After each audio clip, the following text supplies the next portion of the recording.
Here we go. And let's go. Open the floodgates. Here we are. Happy Wednesday. Good evening, Australia. A little bit later than normal. Yeah, you know. 7:30. It's a little, I know. the crack of dusk for us here for our normal sort of. Justin messaged me. He was about to go to bed. I was like, "What's going on? You're late, mate." And I'm like, "Oh man, This you're is just here." how we are doing it. G'day everyone. Don, Dan, Carl, Brian, Yeah, Dave, Hayden, Matt, Scott, yeah. The Ryder, Leylands. Rhett, Dennis. Everyone's coming on in. Most likely, Paul Leyland must be stuck on the freeway. Yep. If hopefully the current didn't take his car. I think he's pretty safe where he is. I checked on him. He'd be able to call one of his mates Yeah. if he did get in too many strife. He's got enough. He said, he asked me for a couple of Springbanks, says just in case anything happens, save a couple of Springbanks for me. Put them aside. No, Yeah. he'll be joining soon. Rob just joined. We haven't seen him in a while. He was not well for the last couple of weeks. He got the spicy cough. Yeah. Yeah. And he's still loading in the background there, but up there he is. He's back. Hayden's dad is George. George's probably sitting on the side of the road. Yep. George, how are you, George? He broke down and that's what he said. He's probably on the pub. Yeah. That's, Sorry, until man, we I'm can breaking see down. what's going on, we don't believe you, George. No, sorry. I'm actually having a beer. Truth, man. That's Oh, good stuff. That's the spirit. thanks for joining, mate. Jose, I've been looking forward to this tasting for a fair while, man. Me too. Mm. I've been looking forward to meet this man, this Yeah. internationally known. The doyen. Yes, Dicky Dave or Dave Worthington. How are you, Dave? Nice to meet you. And same with John. Thanks for joining us tonight from your homeland. Where is that? Good morning. Yeah, right. I'm in the middle of deepest, as I always say, deepest mid Bedfordshire, which is a little village just south of Bedford, just about an hour north of London. So I can get into town pretty quickly. But it's a glorious morning here this morning. Another glorious morning. It was great yesterday, but yeah, it has been pretty grey and wet here. But, we've got some cracking whiskies to start the morning, and I do love doing Australian whiskey tastings because they start at a very reasonable time and set you up for the rest of the day. I was just saying to the guys earlier that, you know, the Canadian and the American whiskey tastings start at midnight for me, and that's okay. I don't mind starting at midnight because you're just starting to get just feeling a bit sleepy. Yeah. And then you get your second wind and off you go. And then they pull the plug on you at 3 o'clock in the morning, and I'm ready to party.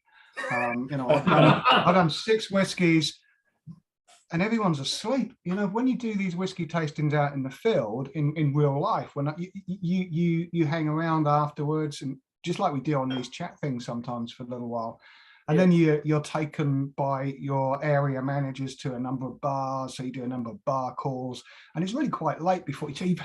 I miss all of that sort of thing. So when they pull the plug on you, I was like, I'm ready to carry on. You're ready to go. Yeah, I've got a full day ahead, work ahead of me after this. But yeah, not a bad way to start a Wednesday, is it? I'm just going to finish my coffee here. But lovely to meet you all. And we're going to start. I want to start with the Macallan. I really do, because it is kind of special. I thought that's while our palates are fresh. Yeah. And I'm going to rinse mine in a minute. But I reckon that's a sensational. That's a idea. sensational. I like that daring to go Jump in the deep end. We jump in it straight away. Not messing around with spiders. And then we can taste it for a long time. You know, that's one of the things, right? We always say, yeah, well, the palate takes around half an hour to warm up. So yeah, there's a couple of whiskies in here that are. There's a couple of big whiskies at the back, certainly. The Springbank is a big whiskey, and the number 2 is a nice. I toyed with the order. I always toy with the order, and spent yesterday running up and down and make sure I had it in the right order. And I think I've got them right, because if we get them right, we should live forever. That's the theory. If we drink them in the right order, there's always a key. But yeah, all of them are quite big whiskies, I must admit. Even, you know, the Inchgower is a big spicy whiskey. It's only a 14, it says 14 on the label. It's actually a 15-year-old, I found out. And the Ben Riach that we're going to follow that with afterwards is just, I was drinking that last night. It's just so chocolatey. It really is like eating your kids' Easter eggs. And I haven't done that for a few years. But where should we start? Should we? And put my kids' egg on the bean ones. They made me very angry. Trust me, they did not. They still remind me that. And I trust me, I did in front of them. I had a never do that. Sorry, just had a real thing of whiskey. Of Easter eggs. Dave, sorry, before you continue, just want to say, while we put this on notes, tell us about what, because not everyone know you. What do you do for that boutique whiskey company? No, absolutely. I wanted to let everyone know what the order I'm planning on going through, so they can get something in a glass and have a sip and nose and play whatever they want to do. You know, because there's no real formality in it. It's your whiskey, drink it, have fun. But I will go through it in an order. And if you stick to the order, like I say, we should live forever. So I'm going to start with the Macallan, then I'll go to the Inchgower, then the Ben Riach, Bunnahabhain, Springbank, and finish over in Islay. So a little sort of journey from Speyside, and then head over to Islay and Campbelltown and back. Yeah, Dave Worthington, that's me. Boutique whiskey is my bag. I'm a whiskey geek. That's what started it all. I fell in love with whiskey, crikey, a little while ago, and started volunteering at whiskey shows. I went to going to my first whiskey show and just fell in love with the whole. Wow, what is this? This is, I want to be part of this, you know. And the next year I was working it as a volunteer, being paid in whiskey. And I remember boutique whiskey starting when I was working for, I was pouring whiskey and drinking whiskey for Balcones. I remember when they first turned up. So Boutique Whiskey Company entered the independent bottler market way back in September 2012. And it really began with a bit of a bang. We launched with 2 single malts from arguably 2 of Scotland's most collectible single malt distilleries, Ardbeg and Macallan, and both of these will feature in this evening's tasting. And then 2 single malts from long closed Scottish distilleries, Capadonic, who closed in 2002 up in Speyside, which just sits below Glen Grant, was Glen Grant, number 2 for a little while, and Port Ellen, which hopefully, fingers crossed, will be opening again in the next few years, but it was closed in '83. And right from the start, we wanted to be a little bit different from every other independent bottler. And we're noticing a few of them are starting to copy us now. And our labels were the first significant departure from convention. So you'll see all of our labels tell a story. There's a graphic novel style. We can't say comic book style label because that gets us in trouble with the fun police. Over here, we have the fun police that dictate what we can and we can't do, but graphic novel style labels, and they do all tell stories. Some of them are really obscure and you have to look hard, and I will explain some of the labels that we're going through tonight. So what do? Well, we find parcels, casks of great malts and grains, and we bottle them in small batches and number every bottle. So lots of people will bottle a cask and say it'll be one of 334 bottles, but not everyone does number 1, number 2, number 3, number 4. We have gone on to become a multi-award winning global independent bottler of distilleries from right around the world. We make blends, and we're recognized for our whiskey excellence from some of the most highly regarded spirit bodies in the world. So boutique whiskey, unusual, unique, small batch, but yeah, absolutely delicious. Whatever we put into a bottle is the best that we've got. We put stuff, if we bought stuff that didn't meet expectations, we don't put it into a boutique bottle. We might blend it out, we might pass it away. I mean, we've got some old stocks that we're trying to do something with that it wasn't any good, you know, wasn't worth putting in a boutique barrel. Some people like it, but Sam's really not happy about it. Yeah. Now, we're often asked, where do we get our whiskies from? And to be honest, it's none of your damn business. No, Great just messing answer. with you. That's actually a Three- great answer. Yeah. Three sources. The distilleries themselves. Now that's really easy in the new world. Very, very easy in the new world. Lots of distilleries now recognize what we do as an independent bottler and want to be a part of us. You know, our recent Australia series where we bottled 8 Australian whiskies has put Australian whiskies, distilleries a lot of people over here haven't really heard of, into the market right across Europe. At the same time, we put English whiskey into Australia, you know, a young distillery that just released their first ever whiskey. Their 2-year-old, we can't call whiskey here, was in 1800 calendars, advent calendars in Australia last year. So, you know, we can spread that love far and wide because we're whiskey geeks. We're interested in tasting great whiskey. Little German distilleries that we've never heard of, but they make some amazing whiskies.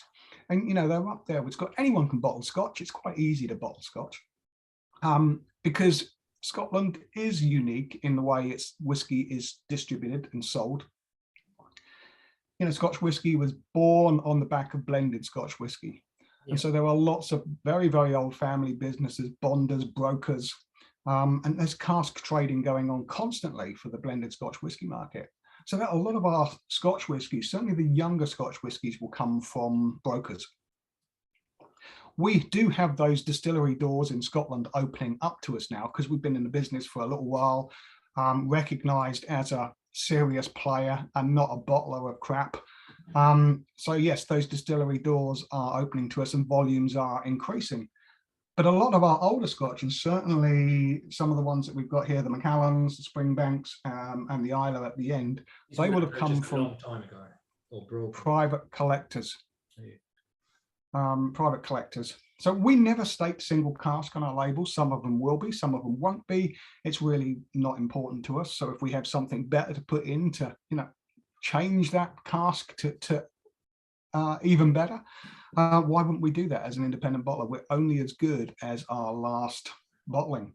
And we never state cask strength on our labels. Well, we never did. We're starting to now. It's never been important to us. What we wanted is to make the most delicious whiskey in the bottle, and generally that is not at cask strength. We have listened. Some people want cask strength, and some whiskies do work at cask strength, and we would have bottled them at cask strength, but we wouldn't tell you. Yeah. So that's a little bit about us. What have we done to date? We've bottled 77 of the 95 established single malt distilleries of Scotland.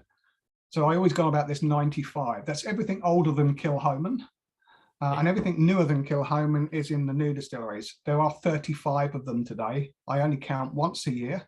When the Malt Whisky Yearbook comes out, when the latest, that's it, last year's one, number 22, green one somewhere. I count them in the back of there when the new ones come out. 35. We bottled 2 of them so far. 6 of the 7 operational grain distilleries we've bottled. So if you love grain whiskey, we've bottled most of them. And we've bottled some of Scotland's lost distilleries, closed from the early 1980s, including Port Ellen, Rosebank, Little Mill, and all 7 of the lost grain distilleries that closed up until, I think, Port Dundas in 2010 was the last one. But it's definitely not all about Scotch. We recognized quite early on that there's whiskey being made right around the world, and it doesn't need to be 15, 18, 20 years old. There's some great whiskey being made in little tiny distilleries, one-man bands, husband and wife teams, father and son teams. You know, you've got lots of these guys in Australia making incredible whiskey. That 2-year-old Kalara that we bottled last year was absolutely stunning. You would never know it was a 2-year-old. You put that into a blind tasting. A 6-year-old South African whiskey that stood up in a tasting with a group of people, with a 20-year-old Macallan, a 48-year-old Invergordon, and nobody knew that this little 6-year-old South African single malt in the middle was just 6 years old. There are some great whiskies. And we bottled whiskey from right around the world, right across Europe. And our last series was right across Northwest Europe. So Finnish whiskies, Danish whiskies. Lots of great whiskies. But let's talk about this Macallan that I see some of you have started. Well done. Let me share. Let me get the label up so we talk about it. Can I share the screen? Yes, I can. You should be able to, yeah. River. So you should be able to see our labels on there. There we Okay, so this is a special 28-year-old Macallan. It's batch 23. I've got batch 17, which is actually a sister cask that was distilled and dumped exactly on the same day. And it happens to be both ex-sherry hoggies. So this is our 23rd batch from Macallan, 28-year-old, distilled in April 1990, matured in an ex-sherry hoggy. There was a release of just 245 bottles, but as Simon has alluded, that most of this was bottled as minis because that's why it was much higher on the spreadsheet when I looked at it. I thought there's no way I can make that many bottles, but I didn't realize they were all little minis. So one of our first labels, I think Macallan and Ardbeg are 1 and 2 for me on our label design stories. It is one of the original farm distilleries of Speyside. It started life in 1825 as the Elkies distillery, but by the end of the 19th century, it was known as Macallan Glenlivet. And it wasn't until 1980 that Glenlivet suffix was removed. From the 1950s, the distillery had been greatly expanded all down to demand, really demand from the blenders. And more recently, it's been completely redesigned into this very modern looking Teletubby, bumpy, grassy thing in Speyside. I mean, it really is really beautiful what they've done to it, although they've kept all the old still. So it's been modernized and expanded again. It's quite a big distillery, but it's always been an important malt for blending. They were one of the few distilleries that had no active blending interests. They really were content in themselves with supplying their whiskey to other firms for blending. Lots of it went to Gordon and MacPhail in the days. And it wasn't until the early 80s when they faced a downturn in their market for fillings. Fillings is what the industry call Scotch made for blended Scotch whiskey. Still today, you buy fillings. They decided to focus a little bit more strongly on then the new single malt category, which was coming out. But the 80s was a period of turmoil in Scotch whiskies, with lots of distilleries going into mothballs, closing down. And so these whiskies at the end of the 80s, early 90s, these are the whiskies that were sold to private individuals because they needed that cash coming in. These distilleries were going on short time. That's correct. That's why we kind of tend to see in the IB market a lot of parcels that come of similar vintage for certain distilleries, coming particularly from the 80s. You know. Yeah, mid 80s, early 90s is where people were investing. That's where we're getting a lot of those sort of casks for sale. 88 Blair Atholls, 88 Fettercans, 83 Stininics. Yeah. Those things that are kind of it's not one that appears at a time. It's like heaps of them at the same time. Yeah, someone getting rid of their portfolio. Yeah, there was a few years in the mid 80s of very, very little production from distilleries. A lot of these distilleries were running on short time. So some years are harder than others. Yeah. Like 1984, for example, is very, very difficult to find. It just happens to be my eldest daughter's birth year. And so her whiskey collection is very, very small, but very, very expensive at the same time. You're right. This is a very nice Macallan, John. Isn't it? Yeah. It's delicious. I mean, we don't normally get to see slightly more pretty Macallans like this. No. You know? That's a profile that the distillery has decided is probably not convenient. Well, look, it's not on this. They don't go on the florals. They just go on the sherry side. That's their own choice of marketing.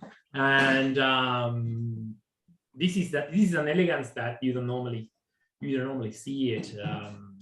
Well, now we know it's a single cask. Yeah. Right. Yeah, this one is an ex-sherry hoggy. So distilled in April 1990. And the sherry is very, very, very mild. Very mild. Yeah. Very, very, very subtle. But I think what my experience with bourbon Macallans is normally tend to be quite sharp. I think everyone made a favor to Macallan. Well, they made themselves a favor, just pretty much doing sherry casks from a long time. And with this we can see that you don't need to have a massive sherry bomb. It out of doesn't. Macallan. It doesn't need the backbone of a full, first fill sherry cask. Correct. Yeah, it's super elegant. I get so many like orchard fruits, apples and pears on the nose, and a little bit of like honey as well. It's sensational. I think Yeah. this was a great choice to start with because this is going to evolve all along Absolutely. the tasting. I think that was a great call Yeah. for you, Dave, to start on this one. Yeah, Definitely, you don't want to, because the next one really is hot and spicy Yeah. that we're going to move on to next. What can I tell you about Macallan? Japanese company Suntory bought out a quarter of the stocks way back in the mid 80s. So a lot of that sort of stock disappeared that I was talking about when there wasn't an awful lot of it about, but they bought a quarter of it. And then Highland Distillers bought out the remaining stocks. So Highland Distillers, well, they were a big company at the time and put lots of distilleries together. I think they've reopened Glenglassaugh yeah. a little while ago. In 1999, Macallan was acquired by Edrington and has not changed hands since. And they've really started to premiumize the brand from then and really driving that premiumization of that brand all the way up to where it is today.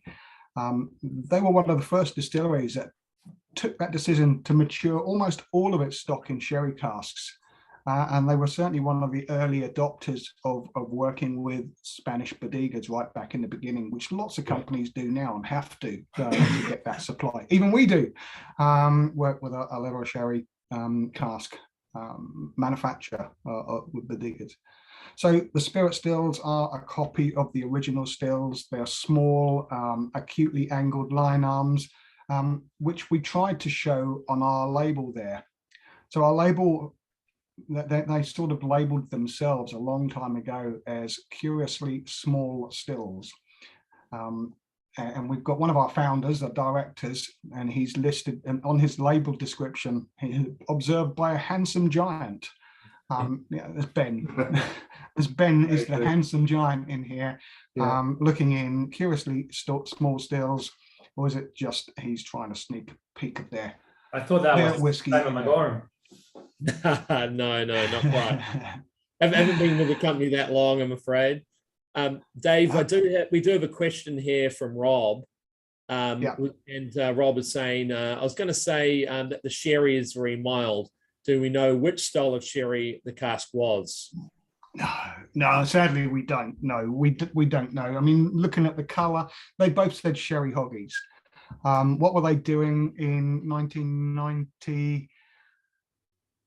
Paxarette was still being used, but I don't think it was used by Macallan. They would have been using bodegas for seasoning these casks. Now, these sherries, when you season a cask with sherry, they fill a cask with sherry for a short while, and then they can reuse that sherry again and again for a number of times before it's taken away and turned into vinegar.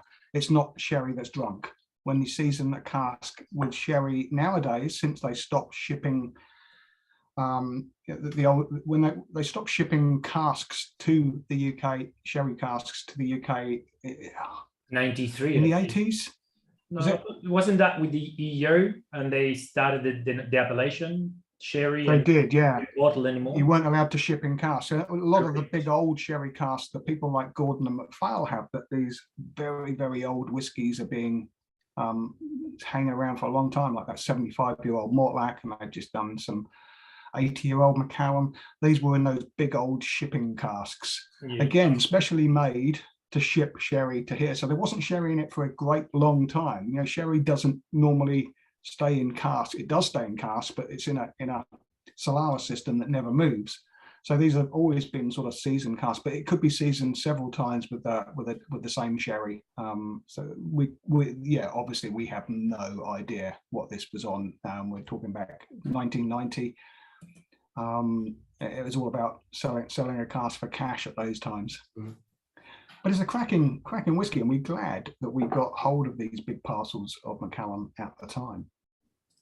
As I tell everyone that join us, do not finish your sample because we continue with them until the end, right? And this is one to hold on until a little bit later. Yeah, you know, once the palate has warmed up to all the other flavors and revisit, and I reckon the fruits are just gonna get more intense. Yeah, it'll be very good. And as well, we didn't introduce Simon earlier, but Simon's the APAC.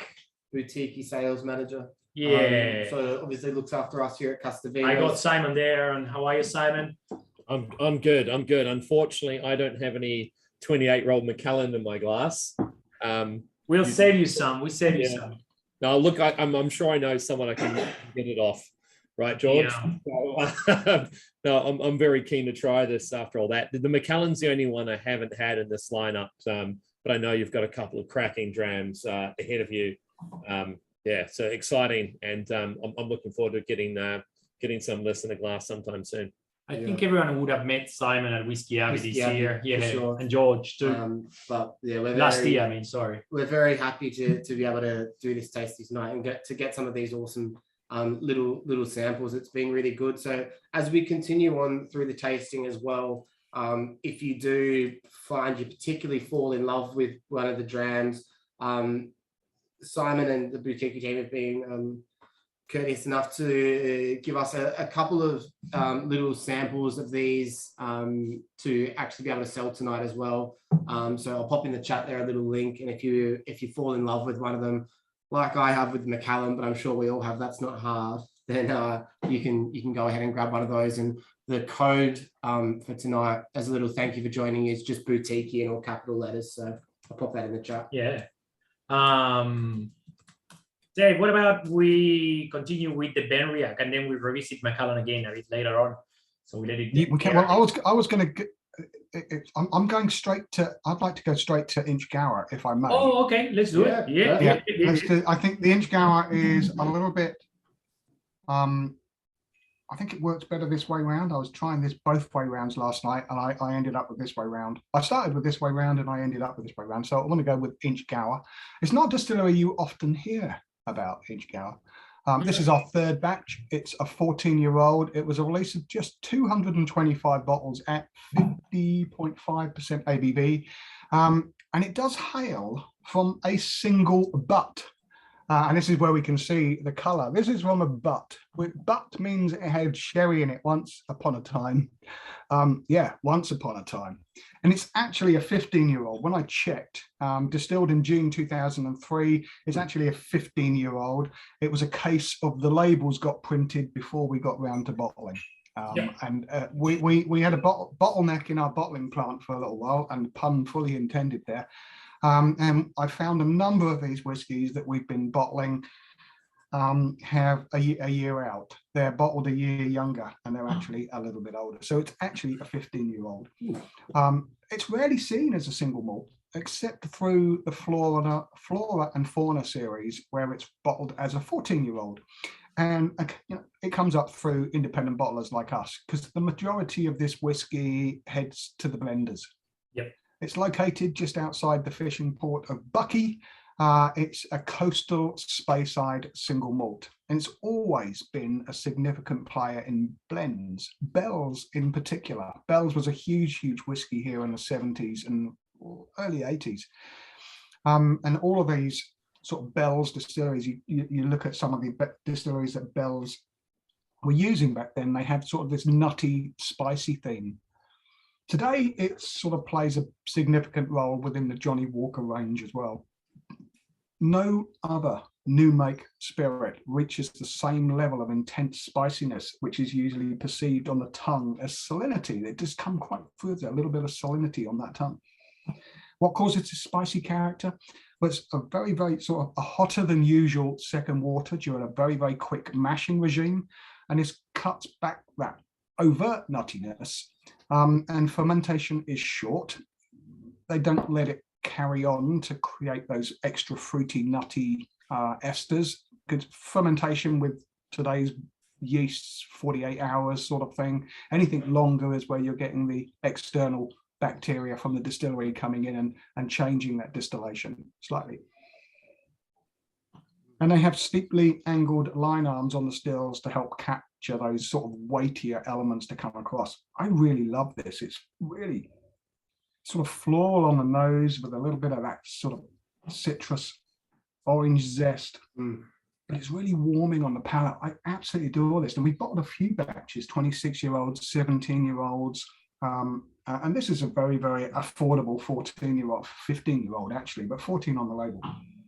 He's actually. And it just seems to get better and better as I get into this. Developing. I love that the citrus zest and the orange on the nose. It's there, and the palate being like slightly more vegetal and like almost a little bit more of a treacle spicy note to it as well. Stunning dram. It's got that salted caramel on the back sort of thing. Yeah, I concur with the lime. For me, it's more lime than an orange, like in that sense, like sort of I don't know, Brighter, yeah. And the salinity on the palate is amazing. Yeah. Makes it reminds me of like an old Putney kind of salinity. Old Putney, yeah, something that's like that. cool. You know, very interesting with that sort of maybe like white chocolate finish on the palate. With a sort of sweetness, vanilla. Yes. Yeah. Beautiful savory palate. Yeah, I don't think that sherry butt has done anything in terms of it. I mean, this is fillings this is literally fillings. This is stuff to go to the market. It's all about the character, the distillery character that they're trying to bring there, rather from any external wood influence. And I think it comes across really lovely. Our label, I really didn't understand. We have a team now at Boutique Whisky that come up with the label ideas. All of our labels are done by one artist. She's been with us from the very, very beginning. Emily Chappell is her name.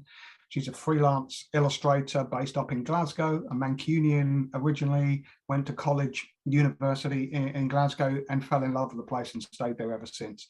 She is a freelance illustrator, so she works for us as a ad hoc when we need her to, and she's done over 200 labels for us now. Well over 200 standard labels, plus all the custom labels that we've done for different customers over the years. Lots of them, very, very bespoke labels for some customers. This is, Isle of Goats. Well, its name Inchgower comes from Scots Gaelic as Island of Goats. That's what it means, Inchgower, Island of Goats, apparently. And there is a goat island. There is a goat island in the middle of Niagara Falls, and so that is the inspiration for our Inchgower label. So we are standing in the for whatever obscure reason it is. This is the story.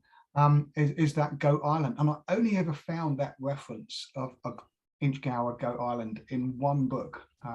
It took me a while to find out because couldn't find out, because this idea for this distillery label came out of one guy's head. Ben, who was on the Macallan label, who was the founder of Boutique Whisky. He's sort of the creative director behind us at Atom Brands. Atom Labs now he looks after, so he comes up with all sorts of wacky stuff. This could be one of the most obscure whiskey descriptions of I would say of the labels. Of the labels, I'm sure there's more obscure, but it isn't just beautiful. I love that. The Island of Goats, and then there's a goat island in Niagara Falls. The way they come together is sensational. And he's wearing a goat rock sweatshirt hoodie here in the corner there. Lots of little details. Now, and there's the wolf on the back end, and there's the is that a wolf? That's a fox from I think it's a fox from one of our boutique gin labels, because this is ice wine field. This is Canada up on the top. Yeah. And they're the ice wine fields up there. So all the vines with the grapes frozen. And there's a little bottle of gin here on the side there. I think that's Old Tom gin. The other artist up here painting the scene. There's a goat on Goat Island. Yeah. This is Bridal Veil Falls and Horseshoe Falls, and you can look across to Canada from Goat Island. So that's what it's all about going there. There's also something written on the stone there that's on the middle of the. I wouldn't know if it's a purpose or not. I'm just probably seeing things around in the stone and the water. Maybe this, maybe not. And that's the beauty of it. You never know, Jose. And, so this is always the Inchgower label. But between batches, there will be one little change. So the little things will be changing in the background. I can't remember what the change on this one. There may be there may be things in the sky, there may be new animals appearing, the t-shirt colors will change. This is maybe just simple, tiny little thing is that the little band in this girl's hair here might change color from brown to blue. That would be the change between batches. I'll have to go and get her. It's fun for the kids as well. You know, you can show them both and say, what's the difference while you have drinks? Yeah. Yeah. It's a way to justify your whiskey purchases. You leave them to the kids, you know, like the stickers. My kids play with your stickers, you know. The difference. The stickers they come inside the boxes. My kids put them around the house, and man, you could even make like this. Now that all traveling started again and flying everyone started traveling, we can make even the books to, you know, circle the differences, and you know, it could be. I would buy something like that. Yeah, absolutely. It's the future. Yeah, I want to put I was going to try and put some little GIFs together of all the labels running through each other so you can see the little differences, but there's an awful lot of labels to do now, and some of the labels were I'd have to miss certain batches because some of them went to the US in a different style label, so they don't fit the GIF model quite as easy, but the changes were there as well. But we have a team now that 375s in the US. Yeah, we couldn't sell 500s in the US. It's still a bottle size. It's still, you can sell wine in 50 cl, but not whiskey. Yeah, we can do 700s there now. You should make liters. They will let you sell liters. So that would be odd. Like, yeah. The Macallan is stunning, I must say. Oh yes. I just revisited that. It's absolutely stunning. It is always good to go back to them, isn't it? Yeah, the Macallans are the Macallans that we bought. I must admit, some of the older ones and more heavily wooded ones that we've had are much darker, almost opaque. I don't particularly enjoy eating pencils anymore, and so I'm not a huge fan of them. But some of the bourbon casks and some of these lighter sherry cask ones that we've had have been absolutely stunning. Same with the Springbanks. Some of us older Springbanks have come from a bourbon cask have been, oh my god, this is just heavenly. But the one we've got coming up is pretty damn sexy, that's for sure. Should we get some Ben Riach in our glass? It's staying Speyside. I think so. Now, I forgot all about this. I really did forget about it. I remember it being around. I just had a look to see if there's any more. There are just 22 bottles left of this in the UK, and so I will be putting an order in shortly. Because I sat down with this last night, and I was blown away by the chocolate in the finish, and it really is right in the finish. It's just like I've just overeaten a milk chocolate Easter egg. So this is our fourth batch from Ben Riach Distillery. It's a 9-year-old. It was a big release, 2,500 bottles at 51.7%, and it is a batting of 4 refill hoggies that were laid down in December 2008. Now, this distillery was mothballed for 65 years. This is a distillery that was built at the end of the boom, the whiskey boom in the 1890s, first ran in 1898. And then following the Patterson crash, it closed just 2 years later in 1900 and remained silent until 1965. Now, the distillery was completely refurbished in 65, like nearly every Scottish distillery between the 1960s and 1970s. Most distilleries were refurbished, completely rebuilt, and this one was. And so it was this new growth period in Scotland, boom and bust, here we go. But during that 65 years, the distillery was a maltings. Most of those silent years, it was a maltings. So it malted barley. The malting floors were open. It never made whiskey, but it made malt, supplying malt for all the local distilleries. Yeah. The distillery closed again in 1999 and was silent once again until it was sold for another 5 years. It was silent in 2004 when it started production again under Billy Walker's stewardship, who went on and Glenn Glasser, which I was just talking about the other night, to some Ben Riach, and the other one, which I can't remember off the top of my head, adding capital letters willy-nilly. It's just done the same with Glen Alecky, just chuck chuck an A into Glen Allachie, capital A. He is the capital. He's a capital whiskey man. So Benriach, rarely seen as a single malt at the time, with most of its production was heading to the blended Scotch whisky industry. And that all changed when it became independent in 2004 and the brand with the capital R began. Now that capital R has disappeared again. Now it's been sold. I've seen new Benriach labels that capital R is sort of disappearing. So that today the distillery is owned by Brown-Forman. It still produces both unpeated and peated malt occasionally, and we've done some peated batch of theirs as well, and it also recently done some triple distilled spirit. This is unpeated, standard double distillation. When did I say this was from 2008? So he would have still been under contract to do some fillings, I guess, at that time, which is why this is here. Yeah. So it keeps briny, crisp again. A bit more vegetal, cut grass, hay. There's a sweety sort of winey taste on this one as well, I think. A little bit of some of that sort of like crushed nuts too, a bit buttery. It has that kind of lactic for some sort of, that's chocolate. The chocolate, yeah, milk chocolate, that sort of. It really is. Or butter, just butter, like or cream. Or yeah. It's that just the one sort of outstanding note of this dram, which is how we interpret it, I guess. Of course, like good milk chocolate. The great thing of these little minis is that this is the perfect size to have one a night. You only want to have one. You don't need to open a full bottle. Or several of them. Or several of it. Okay. And also, it's the exact amount to have and not be having to share with a friend. So you have like this one. If you open a bottle of this Macallan, 28 or 500 mils, friends come over. With this one, you open a little one and you go like, we need to share, and they won't drink your big bottle. This is not a good idea. That's right. I mean, I think there's a place in the world for everything.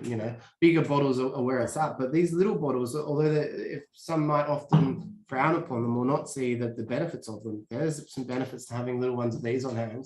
When we stay after the tastings here, we have little bottles, we won't drink all my whiskey. You can take them to the football, Jose. You can take them on a plane. The football, yeah. I can, yes. They fit in the pants. Yeah. Sorry, Dave, to disclose a little bit too much about our.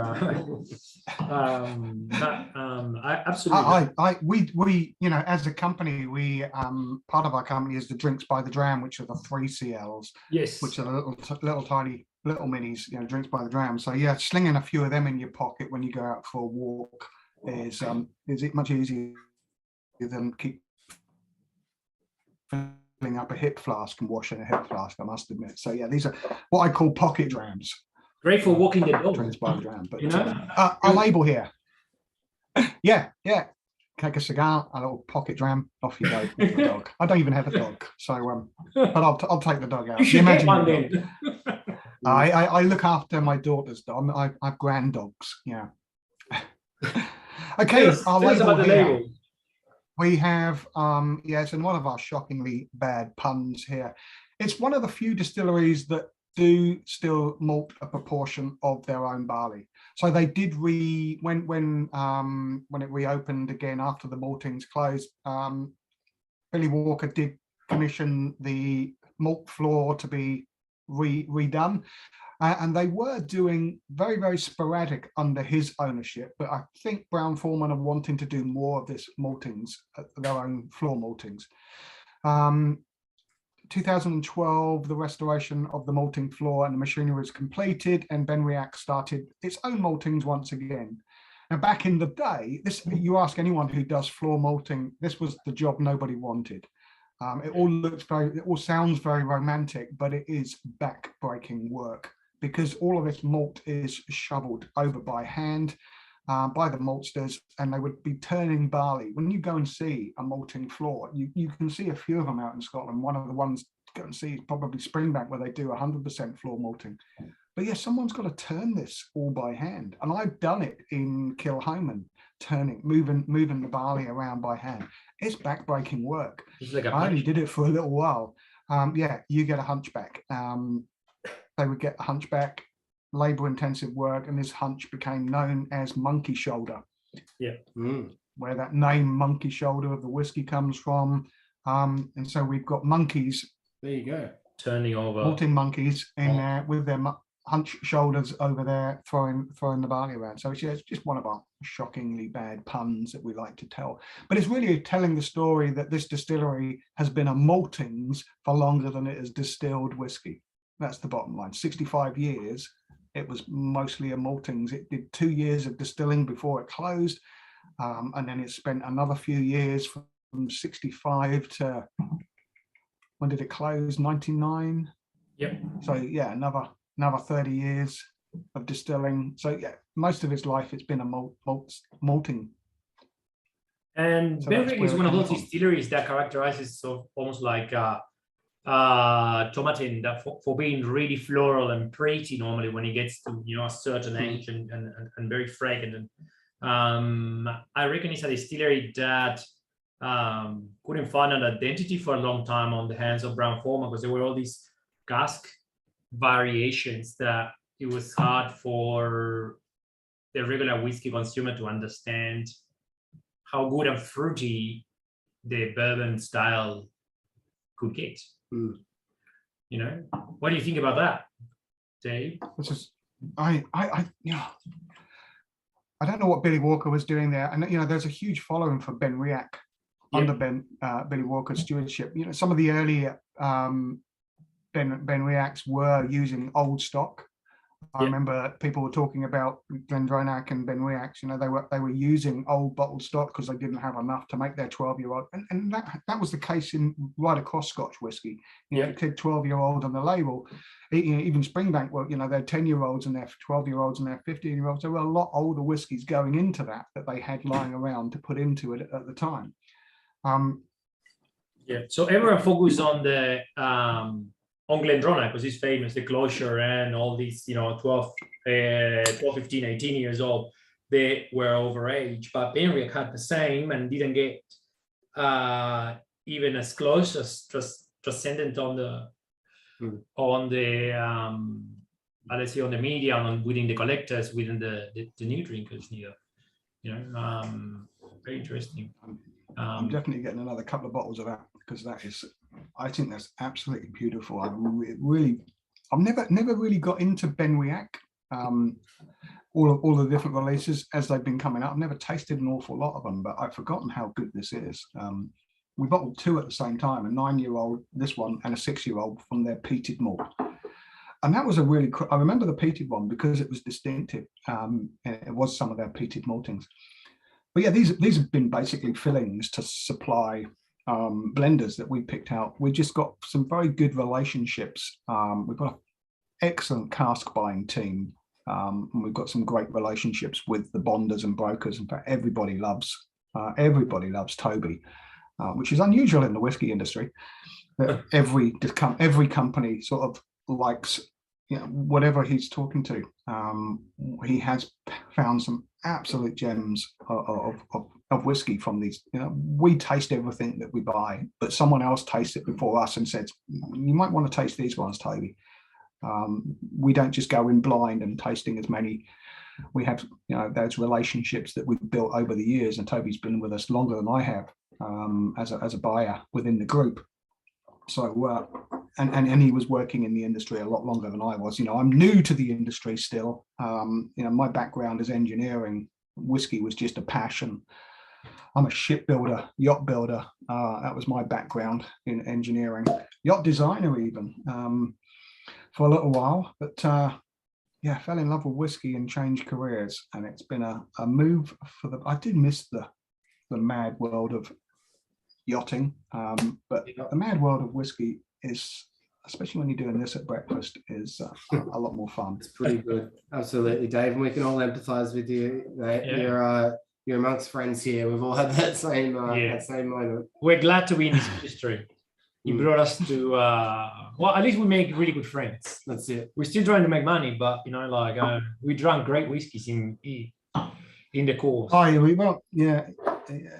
I went back to heavy engineering. So actually, most of my customers were in the aerospace industry at the time. Good move to get out of it, I guess, because the aerospace industry has probably scaled back over the last couple of years significantly.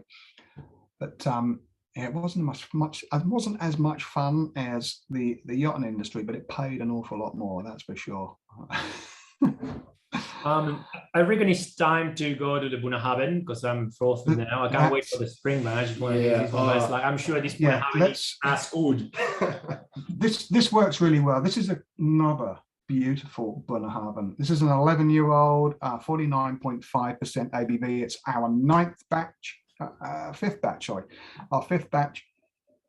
It was a release of just 712 bottles, 49.5%. Now, this came from a single first fill sherry butt, and it was distilled in October 2006.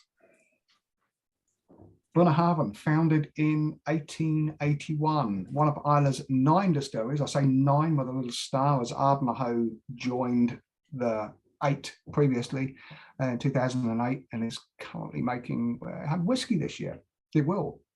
It'll have whiskey now, and it's being joined by at least 2 more, and I've heard of a third one being added now as well.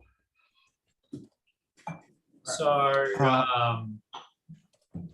unpeated by the label, I assume not. You normally mark them as just the.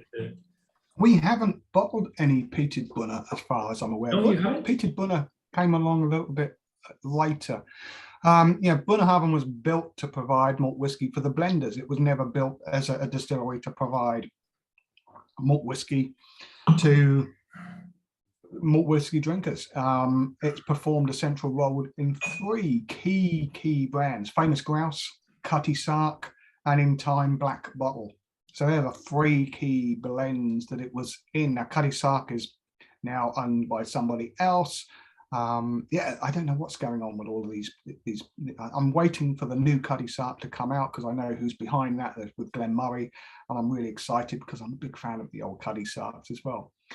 If you've ever been to Bunnahabhain, you will see these. I think it was all rebuilt in 1963, and they were just revamping it all when I was there last a few years ago. Huge stills with the low fill levels, and it helps define what was always been known as a very light and delicate style of malt.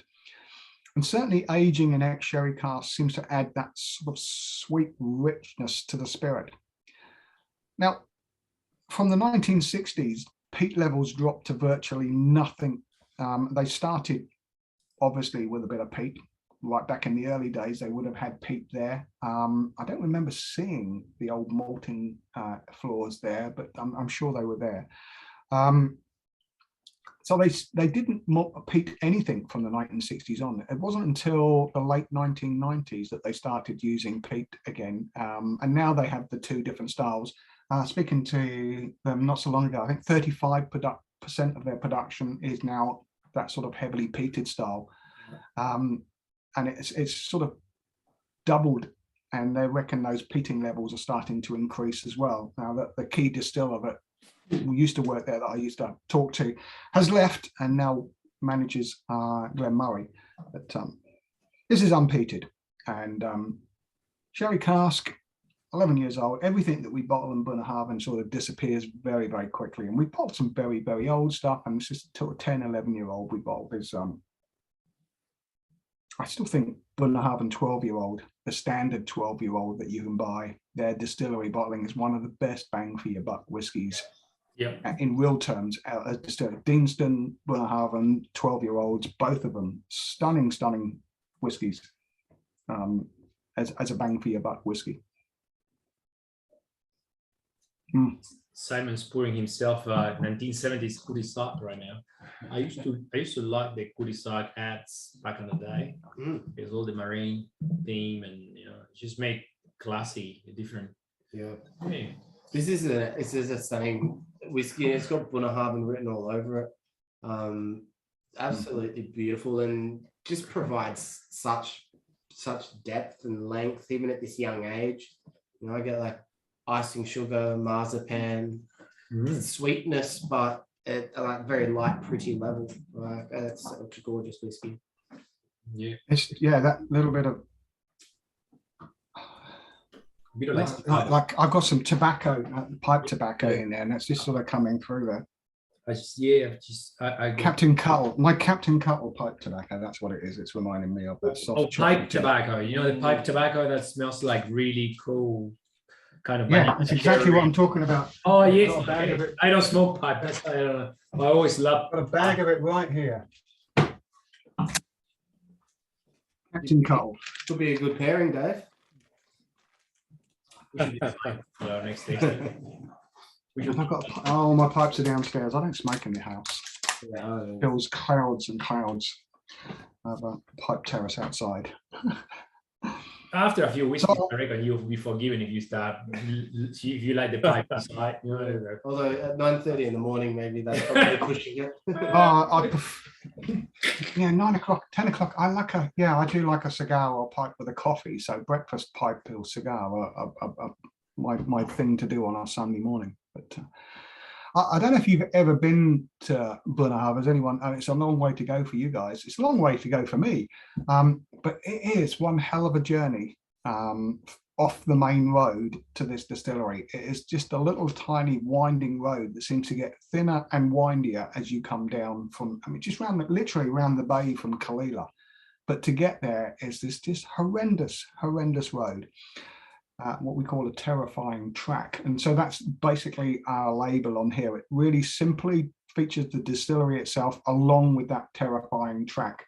And we've got someone here who's driving it as a rally car, as most of the locals do. They drive up and down this road like they're in a race. It is frightening. I hate going down that road because you just do not know who you're going to meet coming back up it. Probably David Brody or someone like that. Herring their way back home to the pub. I say this is the Bunnahabhain label. What changes? Lots of things change on here. It's always fun to look what's going on in the background here. The scenes on the beach start changing around. We've had to see some sharks come through, and then one of the levels, this little truck moves up and down.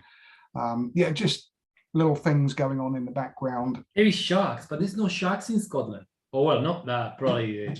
Well, there's lots of basking sharks up there. And certainly there are dolphins that come through the Sound of Isla here, because I've seen David Brody's. If you're on Twitter, I live on social media. I live on Twitter. I like Twitter because there's a lot of banter. Instagram is just glossy pictures. Everyone wants to see pictures of full bottles. Nearly all of my pictures are open bottles or empty bottles. And I'm not very good at taking pictures, and there's no conversation there. Whereas on Twitter, there is a bit of banter. And if you're on Twitter, David Brody is one of the part-time tour guides there. And if you're in Isla, go to Lucci's Bar in Bamor. You're bound to find him there while he's not working. On Lucci's Bar is one of the best whiskey bars on Isla. They've got just about everything that's ever been produced on the island there. It's just an amazing whiskey bar, but all the characters go into there. But yeah, follow David Brody on Twitter because he gets this sort of view from the veranda, and he's out there. Greetings from Isla. You'll get a lot of fun with David. But that's our label there. I just had a moment and revisited back the Inchgauer, and it's absolutely stunning. It's not fair just to revisit back the Macallan and say it's like, oh yeah, he's amazing because we already know he's amazing. Yeah, no shit. It's like, yeah, but like the Inchgauer is like, my God, it's like, oh.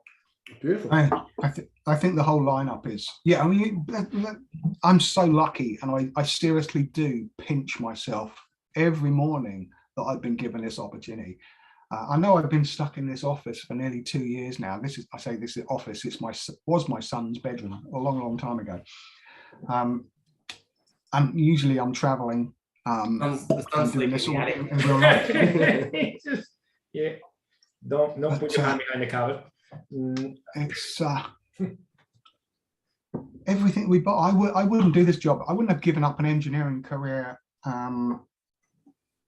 if I didn't believe in what we were doing. I mean, everything that we bought. And there are some stuff that I don't really enjoy, but I know the whiskey is quality because I know how other people. There are certain distilleries that I really don't get on with. There are a couple of distilleries that I really don't get on with. I really struggle with certain periods of time of certain distilleries. But but I know what we're bottling is great. I'm really sensitive to sulfur, very, very sensitive to sulfur. And there was a period of Bruichladdich, which of distilling, that was definitely tainted for my palate. I can't do Bruichladdich, I can't do Edwardauer. And I've tried, seriously, I've stood next to a stand that had just about every Edwardauer release on it in Germany, and Germans love Edwardauer. They love the sulfur. Australians is the same. We got Australian and Germany have a very similar palates. That those big Bunnahabhains and the big Edwardauers. Also the Sherry Ballycans. That's probably one. Sherry Ballycans is a nightmare for someone that. But I can taste that. Sensitive. I can taste that sulfur through all that heavily peated. Everyone's told me about it. What about in Port Charlotte? You can't taste it in there. Yes, I can. But there are Bruichladdichs that I absolutely love, an old school Bruichladdich, anything that was done before they closed. I think they're very delicate spirit. It's just stunning. Ben Nevis has some serious. Ben Nevis has some serious funk. Now, I think that's some quality issues over the years, and there are some great years and there are some bad years. But most of the time, Ben Nevis is sort of dirty, but it's good. It's not got that same thing. Anyway, I've just paused the Springbank now because why not? Oh, mic drop. He's like, mic drop. Hold on. We gotta catch up. Come on. Let's get it going. How awesome. This is what's Springbank has become pretty much like a cult. A bit like Tom Cruise. What's called the Tom Cruise one? The Scientology. It has become a huge cult. And I certainly think I've been guilty of hyping Springbank up in the past, and I wish I hadn't now because I can't get it. I can't get the 10-year-old. Nobody can get Springbank anymore. So I'm not going to talk for everyone. Yeah, I've always said every drop of Springbank is precious. Yeah. And certainly you have to, if I want to buy a bottle of their local barley today, I have to enter a ballot to see if I can sell it. I just saw the email came out today. It's crazy. The Whisky Exchange. And now, even a few years ago. I was going to say the problem is even if you can get a bottle, it's you'll find it on auction the next day for 10 times the price as originally sold, and that's what's so frustrating. Seeing stuff go for a couple of grand that was $200-300. Yeah, even the 10 and the 15-year-old. You try and get a bottle of 15-year-old here now, it's impossible. I know it was always difficult. You had to be there when it came because they make so little, and they really do make so little. Everyone's going, why Springbank? Why Springbank? They've got a capacity of I think 1.75 million liters of pure alcohol per year. That's their capacity, their demonstrated capacity of what they could have made if they. The size of the stills and if they work 24/7. However, they make a tiny, tiny proportion. I was just trying to explain this the other day to somebody of why Springbank is so precious. I've been saying this for years. Springbank is precious. And you really should look after it. And I'm just trying to remember what I said to them. Springbank and Glengyle is the other one. They're the only distillery in Scotland that 100% malt, floor malt, everything they do. 100% floor malted barley. They also do for Glengyle as well. So that's that. Production, everything is done by hand. They are a local employer. They didn't need to be. They employ lots of people because everything is done old school. Every drop of Springbank, it really is quite precious. It's 100% floor malted. They also malt for Glengyle. And although Glengyle's capacity is stated at 0.75, 750 million litres of pure alcohol per year, their actual production is way smaller. I think they're only at about 100,000 litres per year. So that's all they're making. They don't operate all year round, Glengyle, does it? Glengyle, I think, only operates 3 months of the year or something like that. Springbank have a similar production capacity, so just under 1 million litres per year. But the actual output, again, is limited to Monkey Shoulder. And they're actually just doing 150 to 200 million litres of pure alcohol. And Springbank is just 80% of that production. Longrow and Hazelburn each take 10%. I mean, that's how precious it is. And people have jumped onto this, and the speculators have jumped onto this, unfortunately. And so, yeah, people who like, I love 10-year-old Springbank, the standard 10 and 15 and the 12-year-old cask strength. They're great whiskies, but can you get hold of them now? I remember Hazelburn just sitting in a store and nobody knew what it was. And, you know, Hazelburn was just a tiny proportion of what they did. But anyway, we bought a lot of great Springbank a little while ago because Springbank went in difficult times. They had a period in mothball as well during the 80s, 90s. They had a cash issue and sold lots of casks to some very smart people at that time. I think I have a. I and think I got a little. I bought a bottle not long ago, and it had the cask offer they used to come with inside. If you buy a bottle, you get given the option to buy a cask. And you have to fill that up and send it by snail mail. You should fill it out, Jose, and send it back. And tell this it was fake a post stamp, like old post stamp, you know, put like Must have got lost in the mail. yeah, 2003. It's like, oh, this got lost in the mail. Sorry, please, you're gonna honor this now. So this 19-year-old Springbank, 50.2%. Nearly all of this went into 5CLs, as Simon was telling us earlier about the hotel stuff that they were looking to go into. There's very few full bottles made. I think 15 or something that were filled as a full bottle for certain people. Nearly everything it went in 5CLs. It comes from there's a vatting of two butts, I think. 2 sherry butts, and I'll just write that down yesterday.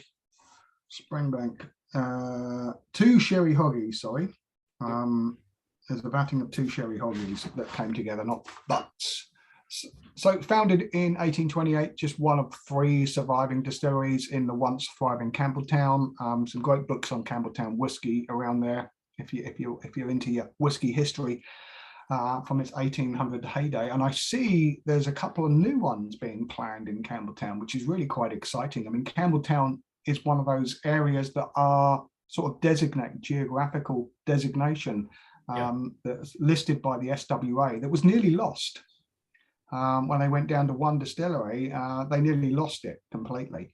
I heard that's why they opened Kilkerran to keep the status of a. Absolutely, they did reopen Glengyle just to get that, make sure they didn't lose that Campbelltown region. Now, some of the distillery buildings that Springbank is housed in today date back to 1828, and alongside buildings that were used for closed distilleries. So the building of Springbank Distillery sort of encompasses old buildings from Longrow, which is a brand they use today, Ryclacken, Union Springside, and Argyll. I mentioned it earlier, it is the only distillery in Scotland that malts its entire needs of barley using its own floor maltings. Highly inefficient, very variable. It also supplies all of the malted barley for the neighbouring distillery Glengyle, the Kilkerran releases. Just 3 stills, 1 wash, 2 spirit stills, and the wash still is certainly unique, being both direct fired and having internal steam coils. Condensers are used on the wash and one of the spirit stills, and they use a worm tub on the other spirit still. So I mentioned 80% is Springbank. They're lightly peated, 12 to 15 ppm, partially triple distilled, and it's often quoted as being 2.5 times distilled. Yeah, that's this is a cracker. We've done this before. I could never comprehend the diagram of distillation of Springbank. It's pretty. I probably have to use it there just to get my head around. Yeah, there's a few of them in there. Mortlach one, Ben Linus is one. You got to look at where the low lines and the how. Yeah, I'm just doing a WSET course at the moment and doing that sort of thing with rum distillation and cognac distillation. Yeah. Same sort of thing going on where you put the heads and tails from the second distillation. Yeah. Yeah, nice. Oh, this Springer, they always spring up on you. Pardon the pun. but it's just absolutely stunning, isn't it? That's a cracker. That's absolute cracker one. Yeah. It has that traditional diesel kind of, or like dirty peat, Slightly phenolic, gas station racy, peat, like, yeah, like grace, and you know that we like. The sherry is quite in good complement to the whiskey. yes. You know, a little bit dry at the end. I wouldn't mind it. You know, so like it's not like we're complaining. This is just like picking the hairs or, you know, being detailed, Yeah. but it's like absolutely stunning. No, it's sensational. And before we go to Dave and ask about the labels for this one and that sort of thing, it is interesting, and I guess we didn't touch on it really at the start, but it's not super common for these 50 cl or 50 ml bottlings to be about, and it's kind of a bit of a treat that they are. Yep. Simon was telling us a little bit earlier on how these sort of bottles came to be. Do you mind sort of sharing, if you're okay with it, Simon, like what these bottles are intended for and why like we've kind of got them now instead of when they were going to go? Yeah, I mean, it's one of the things we kind of pride ourselves with at Boutique is that we do a lot of bespoke projects, with a number of our customers around the globe. And one of the big things we were looking at, we use a distributor called Proof and Company throughout Asia Pacific. And they deal with a lot of hotel groups. They're famous for doing consulting on bars like Atlas in Singapore, Manhattan. They did some consulting on lots of hotel bars. In Japan, China. They've done some really amazing projects. And so they had this in with a whole lot of hotels. And so they thought, how about we pitch in this amazing minibar service where rather than having something generic in there, you can have this incredible, boutique whiskey in there. And that was the plan. And it was a great idea. But a lot of this stock kind of landed late 2019. And then, of course, we all know what happened in 2020. So minibars, unfortunately, are no longer really a thing. They're not really COVID safe. And hotels have had a bit of a tough time of it. So that's why we've still got this stock to try. We're kind of fortunate in some ways. Proven Company might want to sell it a little bit earlier, but this is fantastic stuff. I mean, I don't know if someone's been out in the town and come back to the hotel room and crack into one of these, if they're really going to get the full experience. So in many ways, I'm really glad that that it's actually finding some purpose. Being in tastings like this, we did have the Springbank at Whisky Abbey. I stupidly only brought along one case of the minis, and it's, of course, the Springbank sold out. People were just snapping up the minis and and putting them in their bags. So we will bring some minis when we return to Whisky Abbey if we have some left. But yeah, it's quite fiddly to do. If you're bottling a vatting of 2 casks or a single cask, to then take part of that outturn and bottle it as 50 cl, it's quite a lot of extra work. Like the amount of effort that goes into making that 50 ml is the same as making a full size boutique bottle. So not ideal. So we're probably not going to see a lot of them of the 5 cls coming out again, unless it's for a special project or in a gift pack. So interesting. I reckon in Abbey we could make some little goodie bags. I reckon. And when you sell the minis, people take them in like goodie bags. Like it was a birthday. We do the odd project where we we'll sell a cask and they'll say, hey, we'll bottle half of it in full size bottles, then half of it in the 50 ml bottles, and so you can buy a full size bottle, you get a free 50 ml with it. We've done that for a couple of customers. I know I'm just about to ship about 750 50 ml bottles of 26-year-old Highland Park, which I'm not sure when we'll see more of that again at that age. So we get some amazing liquid and minis, and they are a lot of fun. I mean, you probably can see up on my shelf here, I've got a load of minis up here. I love a mini. I think they're a lot of fun. I've had some cracking whiskey out of minis as well.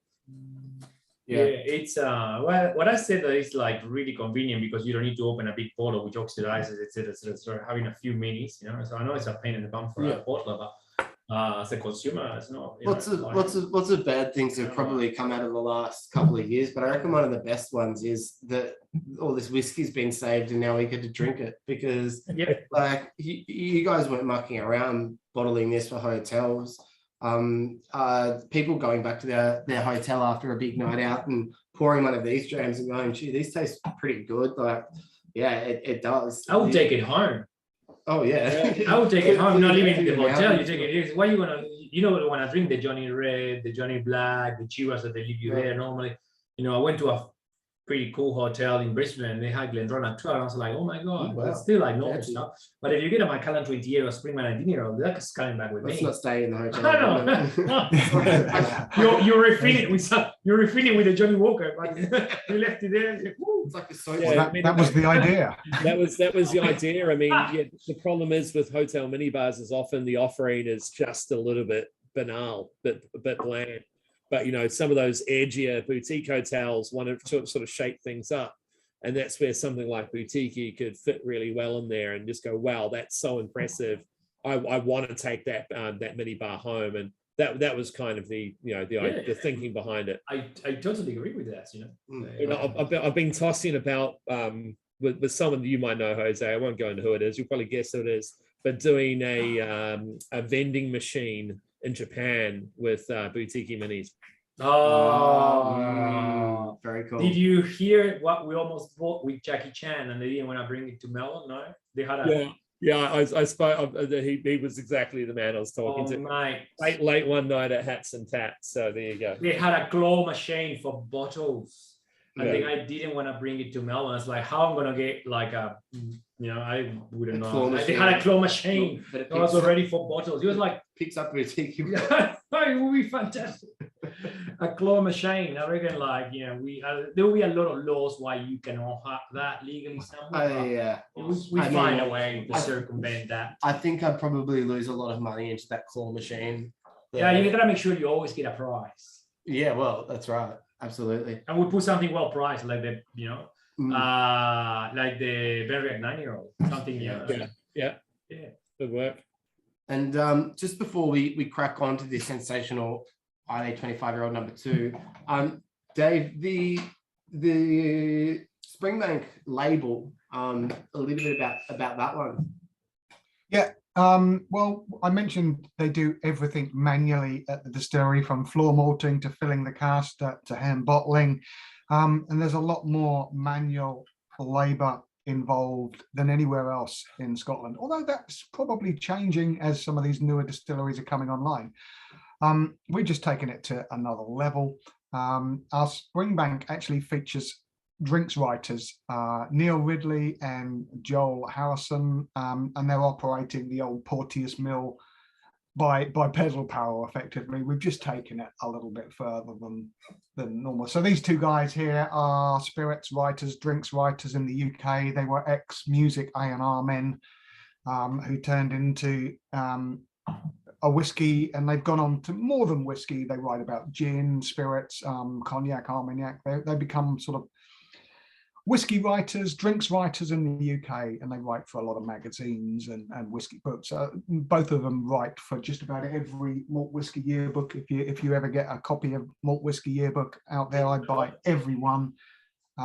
You'll always find an article by Joel and or Neil in every beginning of those Malt Whiskey Yearbooks. So that's who feature on our very young looking Neil and Joel there. But that's who feature on there, and we've just taken that manual level. I thought that was Simon again with a suit. No. Okay, definitely. When we have the next label, in fact, I'm going to write this down now. Get Simon on a label. Yes. Write that down right now. Finally. Yeah. Finally, someone said it. Yes, sir. Yes. Yeah. I will do that right now. I will do that today, Simon. Don't you worry about that. That's on my list. He's from New Zealand, so there has to be shape around there. We are down under, so he can be upside down. You know, we Oh, brainstorm. we've done that with. Yeah. I've just gone back to the Bunnahabhain and I'm getting that sort of chocolatey coconut, toasted coconut on nose, and it's just glorious. Desiccated coconut. Oh man, that's so good. And I know there's none of that available to buy here for me, so I can't get another bottle, but I can get some of that Benriach and Inchgower. Well, Dave, we'll put aside one of our little 50ml samples for you, mate. And if you're ever in Australia, there'll be one here for you. Yeah, if you're ever in Australia, we'll definitely have to pay a visit to Casa de Vinos for sure. Hey, I'll send you an invite with Simon tomorrow for Whisky Abbey, a formal invite if you want to come and say hello and host at the boutique stand, and maybe we can do a masterclass on the day. You know, that could be pretty cool. Yeah, that would be cool. It's far away. It's November, so you don't need to answer, you know, for a while. But just, you know, so everyone can budget now and put it on the calendar and see how things are working out. The world is a little bit on a rumble right now, so we don't need to play it by ear. Yeah. We got a couple of interesting confirmations already from international visitors, but we're not saying anything yet. No, not saying We're anything keeping yet. everything. So I tell you what, it's going to be It's going to be huge. very fun year for Whisky Abbey. Yeah. First release Massive. tickets are on sale as well for anybody who wants to grab one too. We just got confirmation yesterday from a couple of exhibitors. So from interstate, from international visitors. We haven't had, in Australia, we haven't had international visitors on whiskey shows since 2019. 2020, that was Dave Broom came in, David Allenworth, and just after the New Zealand show, and then everything wreaked havoc like a week after. That's when it started to go wild. Yeah, Dave Broom had to stay in New Zealand because he was a close contact. Correct. Had to isolate at Michael Milne's place, the owner of Whiskey Galore. So he was stuck down there. He was doing reviews for a while on Instagram, I think.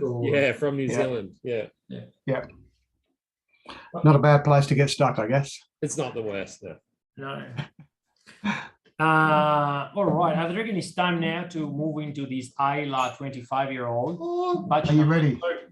Let's go. Are you ready to move on to our last whiskey of this evening? Obviously not my last one, because I've got the rest of the day ahead of me. But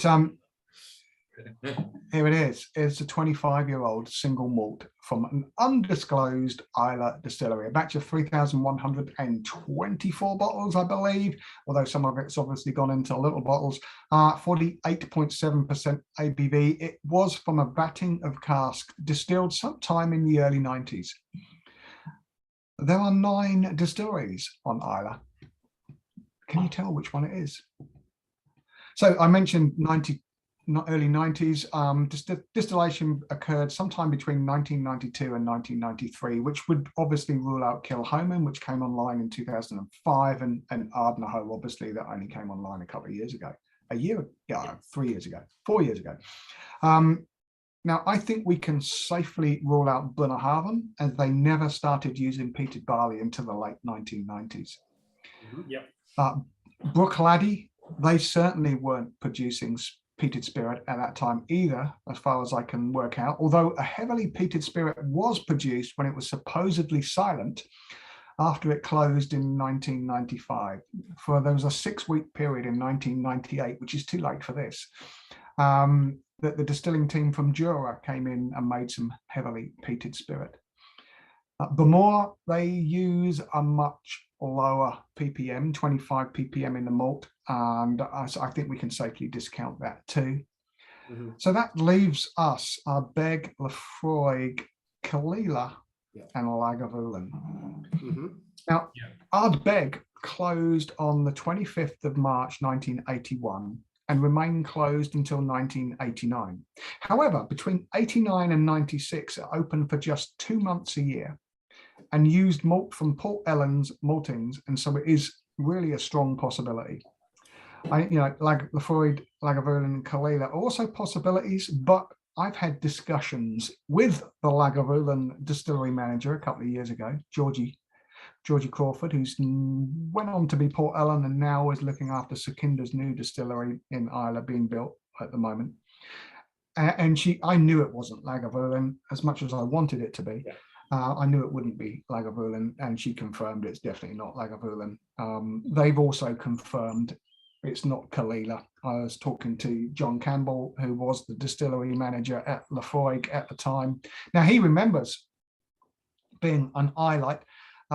He remembers this time of Ardbeg running for 2 months a year. So he's half and half, whether this is Lafroig or Ardbeg.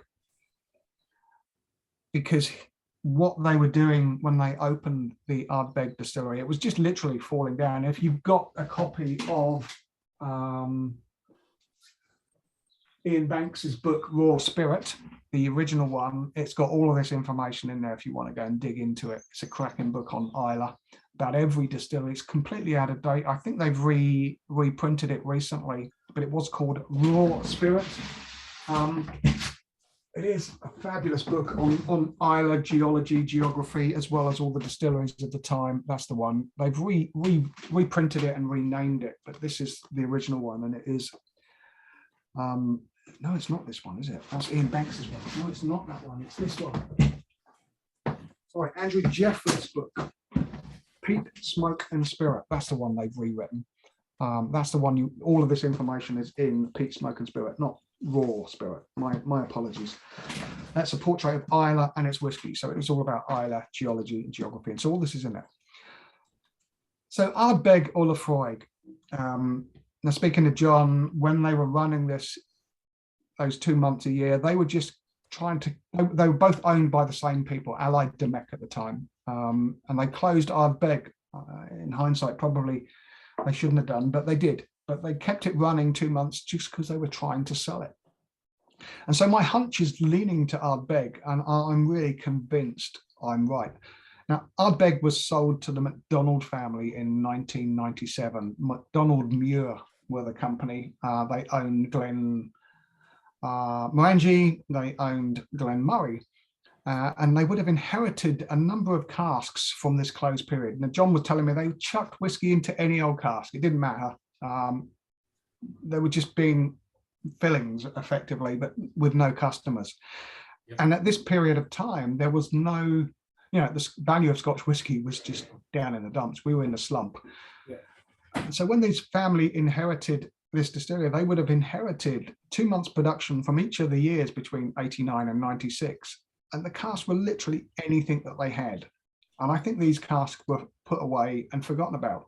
Now, the MacDonald family sold Ardbeg and Glenmorangie to Moët Hennessy in 2004. And I think Glenmurray was sold off a little bit before. And I know there was whiskey, because I found some Glenmurray 30-year-old. In fact, Glenmorangie found some Glenmurray 30-year-old in their cask. So it was all bottled and I forgot about it.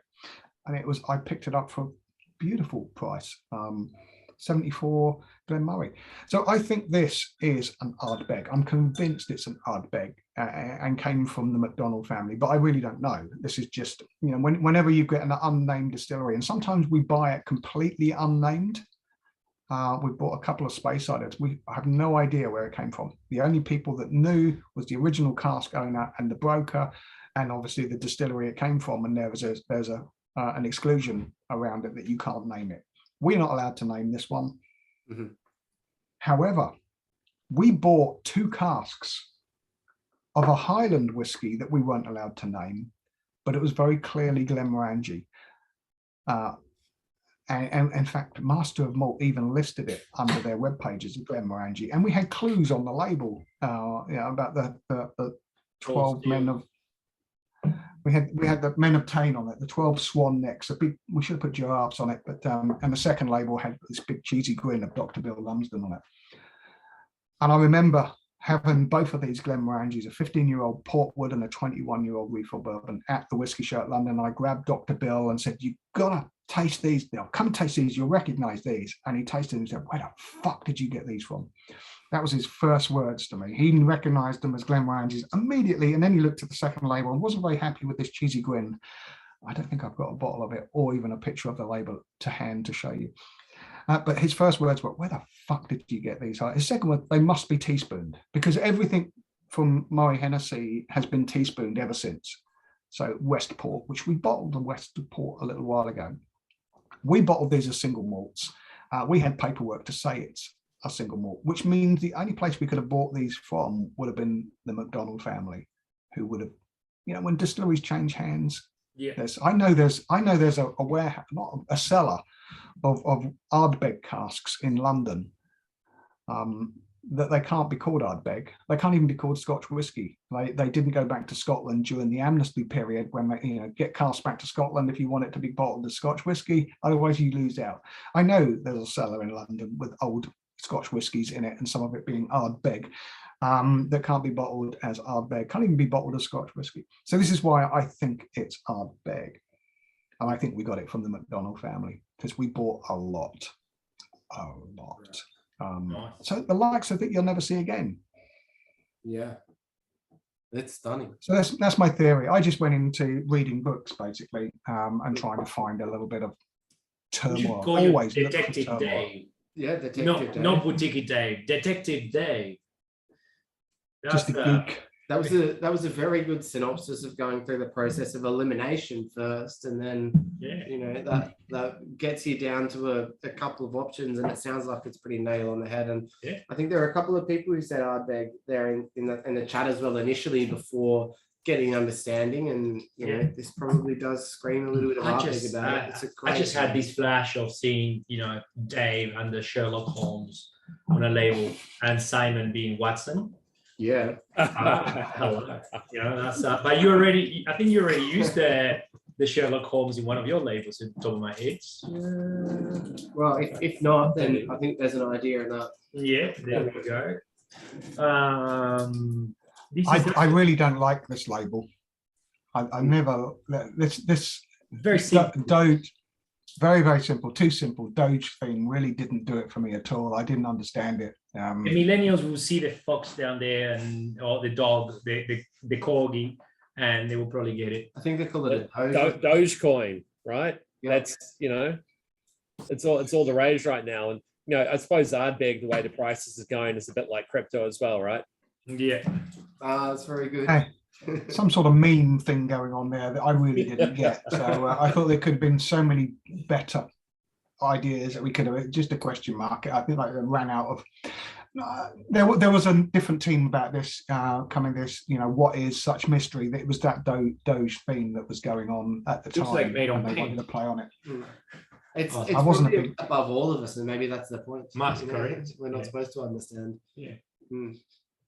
But we did a couple like this, and we've moved away from those mystery ones now by putting faces on there. So there's a picture of me doing this, there's a picture of Phoebe doing this for some of our unnamed ones, but we did have a couple of question mark labels, but we're trying to get away from that and put a few more clues on them. Sometimes we, like I say, we really don't know. The matching label to this is a Speyside 25-year-old. We really don't know. We bought that completely unnamed. I'm convinced it's a Balvenie, which doesn't make any sense at all, because Balvenie would never release a single malt. But I know that there are single malts in the warehouse of Glenfiddich and Balvenie that do not belong to the Grant family. They're owned by private individuals, but they would never be allowed to name them unless the distillery, the Grant family, bottled it themselves. So I know they are about, so maybe it is. And it just, as soon as I tasted it, I thought, I know this. I really do know this. This has got to be a Balvenie. And I put it in front of a few people, and I said, first impressions. And quite a few of them come back and said Balvenie. I made sure I put it in front of people who knew Balvenie, rather than just any. I put people who had a whiskey palate and a whiskey collection. But you look for turmoil and you look for incidences of where things could happen. But I'm convinced this is Ardbeg, but it could be Lefroy, and I have no, apart from my digging in the dirt and putting it in front of people, I have no proof. Yeah. Well, but it's still a great whiskey. Yep. it's absolutely exceptional. And I very almost discerning. polished all my sample already. It's like Moreish. You can keep going. keep going, yeah. through it. Yeah. And it's so delicate.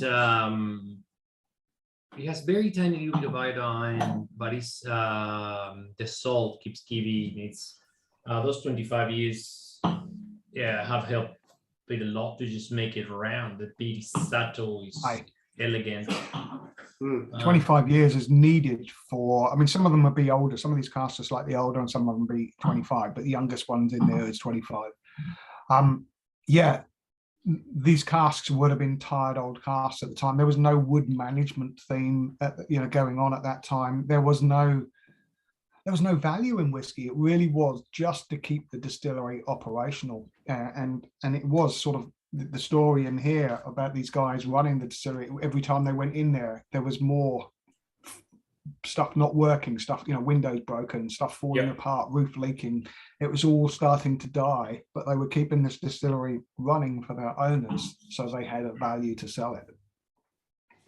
It's amazing, all the stories what happened on the 80s with just distilleries distilling enough to do the contracts, and pretty much that's it. Keep the equipment sort of alive. It's like turning up the car that you don't use, for maybe once a week, and just let it run for a little bit, and then you turn it off.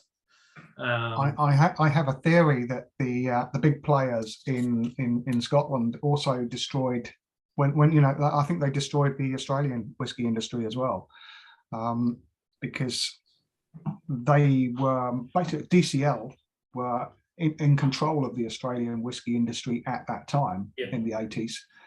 And then they slowly, and Australia was making great whiskey in the past and was the fourth largest whiskey producer at the time of Prohibition. They became the fourth largest whiskey producer and making great whiskey in Australia.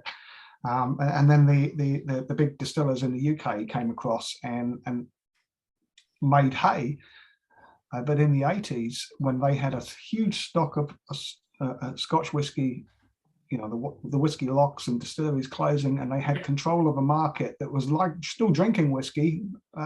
Let's turn the quality down and close the Australian distilleries and then bring in Scotch whiskey. They had a market full of whiskey drinkers, and they closed Australian distilling. That's my cynical reading the history of it all. My cynical view of it all is that I think that Scotch whiskey.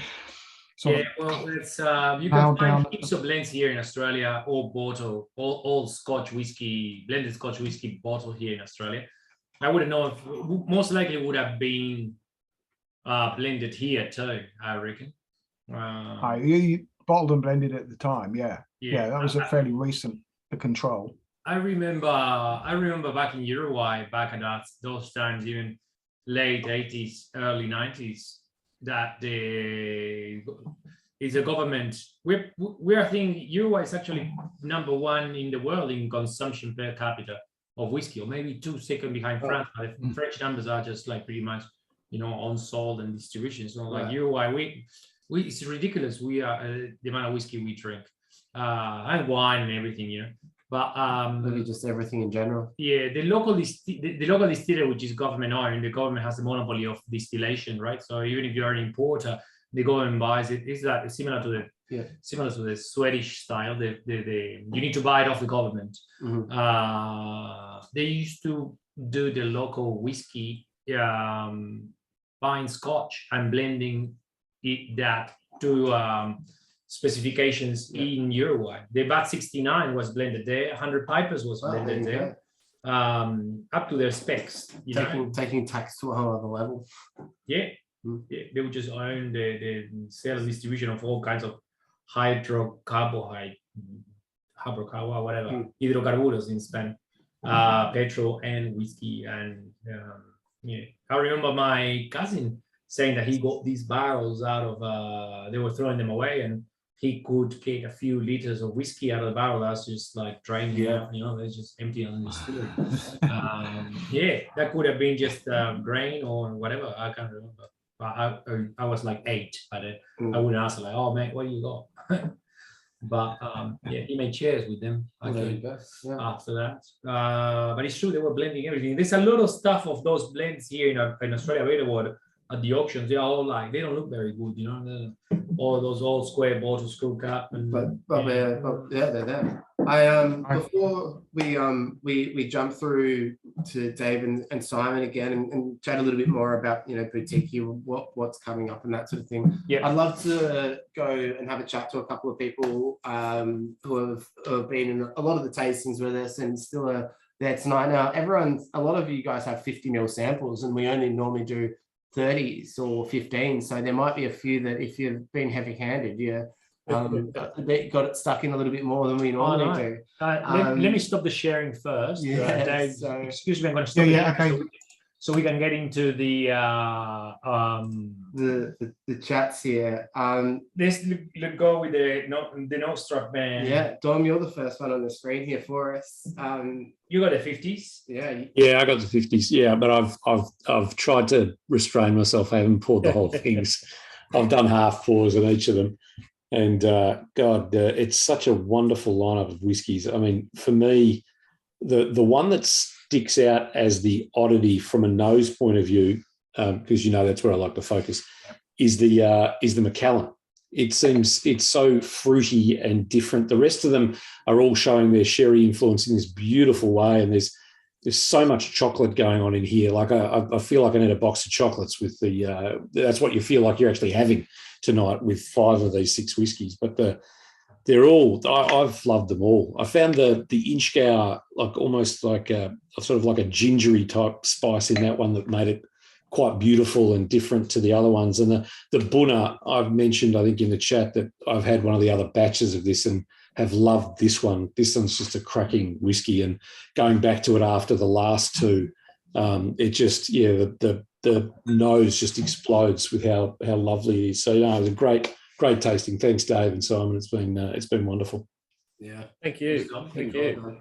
Yeah, I agree. The Inchgauer has been sensational. Such a awesome I get this thing because I not in a bad way. This kind of perfume, sort of soapy, but in a good, not in a bad way, in a great way, like expensive hotel, kind of say like lobby. Yeah. Like Jose does have a trouble with some of those earlier Balmore sometimes, but it's not that sort of level of. No. This is like a hotel lobby. It's like that sort of really pretty. Right. I know what you mean. Fragrant. Daniel Mazers, DM, you're the next on my screen here. Thanks for joining in tonight. What have your thoughts been on this? Thanks, Jono, and thanks everybody. What a cracking lineup. Look, just echoing Dom's comments. I think the Inchgauer. I get that sort of ginger as well, Dom, but also the lime was mentioned earlier, and it's almost like a palate cleanser. Which for the others, just incredible. The Springbank, amazing. The Isle is fantastic. I think my pick though of the night was the Bunna. As an all-rounder, it was the one I kept going back to. I've got none left. It's stunning, and just a cracking lineup. So thanks, guys. Just brilliant. Yeah. That's always a great indication when you got nothing left on one of the glasses. In the glasses, yeah. And you got nothing left on anything, John. Yeah, because I'm starting to just work through them. John, I like them all. But absolutely hard to pick a favorite. The Macallan is elegance personified, but the Springbank is another reminder of why it's a cult distillery. I can't get past enjoying that one. And I agree with this Macallan. I was really looking forward to it because these things like nowadays Macallan is such a big blue chip. It's like buying an apartment in Bondi pretty much, or cost as much as buying an apartment in Bondi. When you see an independent bottle releasing a Macallan, fully named Macallan, you go like, yeah, it must be a shit one, because And then, man, this is stunning. It's next This is the other way around. This is like a style that you don't normally get to see around. That sort of a fruity elegance with a little bit of backbone of that whatever feel of sherry or whatever it was just making it a bit more round and rich. But just the elegance is stunning. It's his elegance. Yeah. To keep going around a little bit, Dave Bodle down there in Tassie has been taking notes intently, and he's done a fair few whiskey tastings with us, has David Bodle, and a fair few more in his time. And this is the first one that he hasn't had to worry about going to work tomorrow. Because today was his last day of work. He's now retired. So these are his first grams of retirement. So I He's hope retired. You're retired, David. Yeah, I left Congratulations. today. Yep. Going to hand back the computer and the access cards later in the week. Unfortunately, my plans to have a day off tomorrow were ruined because I'm under new management. So my wife Mari's taking me up to the Midlands to do some chores. Right. So I've restrained myself a bit from. I just want to keep some back to share with my mates at the weekend. There's not that much left, but they'll catch the drift of these fantastic and varied expressions. The Macallan is the most atypical Macallan that's ever passed my lips, and delightfully so. I was expecting the Macallan to be up the back of the batting order. So when we opened, as I said on the chat, with Davey Warner opening the batting, that's fascinating. I guess my pick is from the last three, and I'm vacillating between the three. The delicacy of the Isla. I thought it was Ardbeg, just that smoky quality, or the Ardbeg smoke. I thought that's where it was. The Springbank is just gorgeous. But I too, like the majority of the people who've spoken so far, I can't go past the Bunna. I think that's my sweet tooth. But going back to it after the Isla and the Springbank, the Bunna is just amazing. Yeah. All amazing. Great calls all around. Thanks, guys.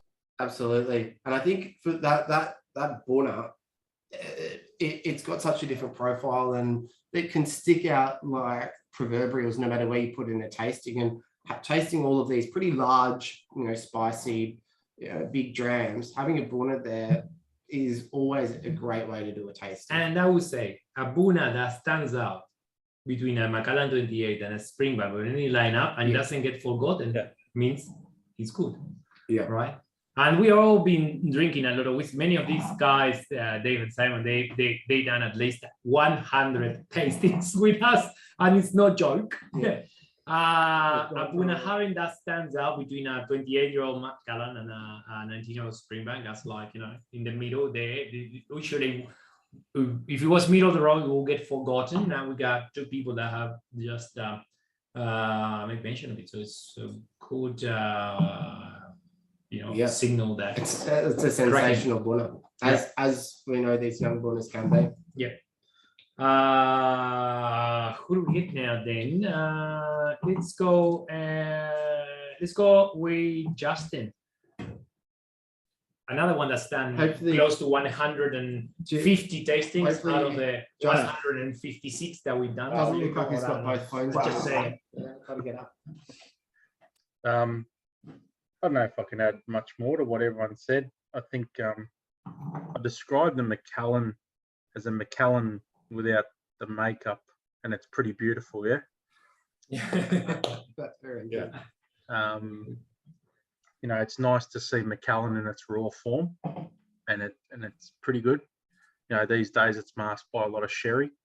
I agree with everyone on the Bunna. That's pretty special, yeah. Like for its age, and I think the sherry's very well integrated with it. That Springbanks really stands out with its Campbelltown funk. It's got that signature Campbelltown funk on it. Yep. And the Isla, I'm split between Lefroy and Ardbeg. I'm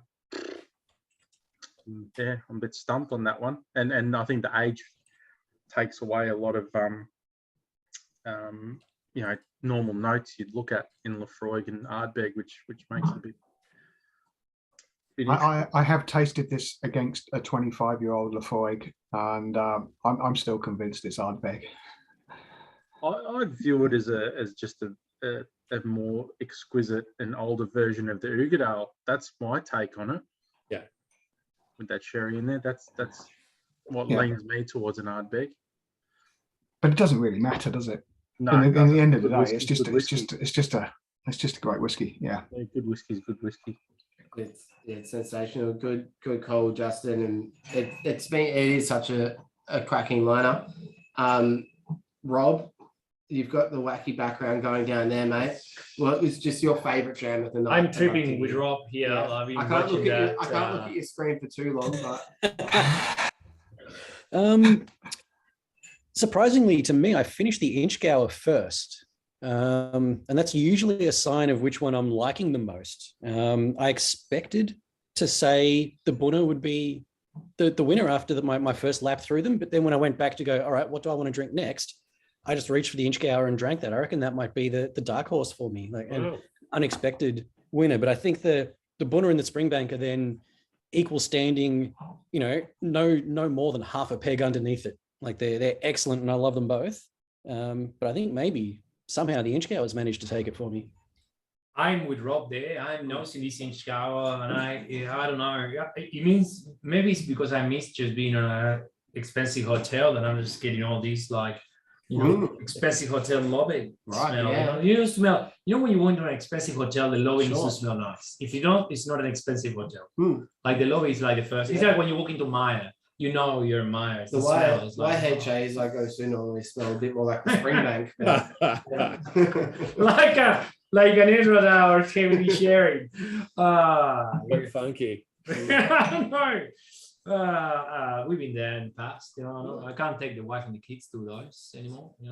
I'm just getting visions of like a big bunch of Israeli backpackers and smoking weed. Yes, that's all I'm getting. Yeah, I remember. I just remember the smell of walking into Castavino.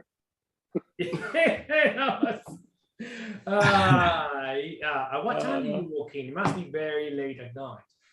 It normally smells. We got all the humidifiers and the sprays on, and it smells. Actually, someone walking yesterday and said like, "How nice it smells here. So what do you use?" And I'm like, "I don't know. It's just Glade 20."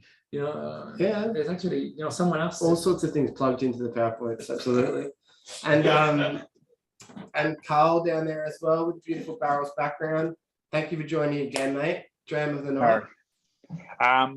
Look, I think I'm going to be a broken record and say the Bunna for me, because it's just a dream to go back to it after you have those the Springbank and not that everything wasn't fantastic, but I'm also with the Inchgower with Rob. I think it's a real dark horse. I'm sort of smelling it now. I've just finished it and I'm already regretting it because I'm going back to the glass and now I'm getting sort of the Beaner. So like walking into a Occitan store or something like that. Oh yeah. Sort of real sort of yeah. And so unfortunately, I didn't realize it until I drank it, until Rob reminded me that it was my favorite. So yeah, I'd have to go with that. It's like, thanks, Rob. I really appreciate it, man. Walking into the Occitan store and the Springer is like walking into kittens, pretty much. It's It's and I love both. It's not that I'm not saying that in a pejorative way. I love both. Sorry, we should maybe be off the record right now. We cut it. We're still recording, aren't we? Yeah. We cut it there. Recording. It says still recording, Jose. What are you doing, man? No, maybe we just say goodbye to everyone and we